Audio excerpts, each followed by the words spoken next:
Is there a ton of paperwork? Yes. Is it worth it? Absolutely. Hey guys, so today we're continuing our series on how to start your own trucking company. Once you apply for your operating authority, also known as the DOT and MC numbers, there are a few more registration steps you will have to take, which we will cover in this video.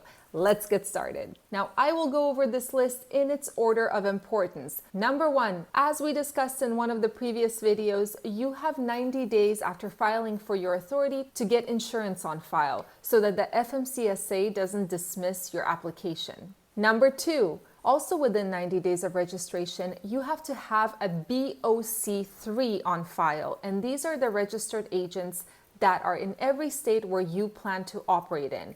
You can find BOC3 on Google and you will get a ton of different companies that provide the service anywhere from $40 to $150, and this has to be renewed on an annual basis. Number three, you have to file Form 2290, which is an IRS tax form known as the Heavy Vehicle Use Tax. This form has to be filed by anyone who's planning to operate a motor vehicle with a gross weight of 55,000 pounds or more. Number four, if you're planning to operate interstate, meaning you're crossing all those state lines, then you have to register with the UCR, which is the Unified Carrier Registration System.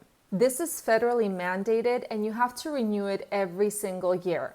For 1 to 2 trucks, the annual fee is $59 and the fee increases as your fleet size increases. Also, for those who operate interstate, you have to register with the IRP, International Registration Plan.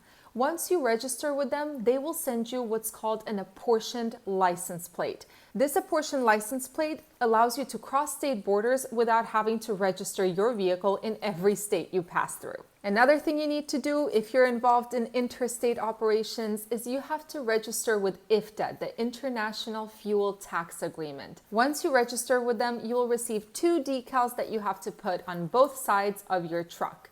This registration and these decals have to be renewed every single year and are mandatory for anyone who's crossing state lines. You think that's it? No.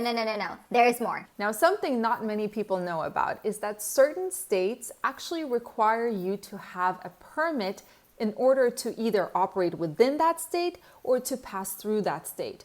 Currently, those 4 states are Oregon, Kentucky, New York, and New Mexico. You would think that apportioned plates were enough, but nope. Finally, depending on where you opened your trucking business, there are some state-specific requirements you have to follow. Because, each state is like its own country with its own rules. For example, in California, you have to display a California number, which is issued by the California Highway Patrol in order to be compliant. So that's pretty much it for the registration part. Once you meet all of these registration requirements, you're pretty much good on the paperwork level, but there are some other things you have to do before you actually operate your commercial motor vehicle. But we'll get into that in a different video.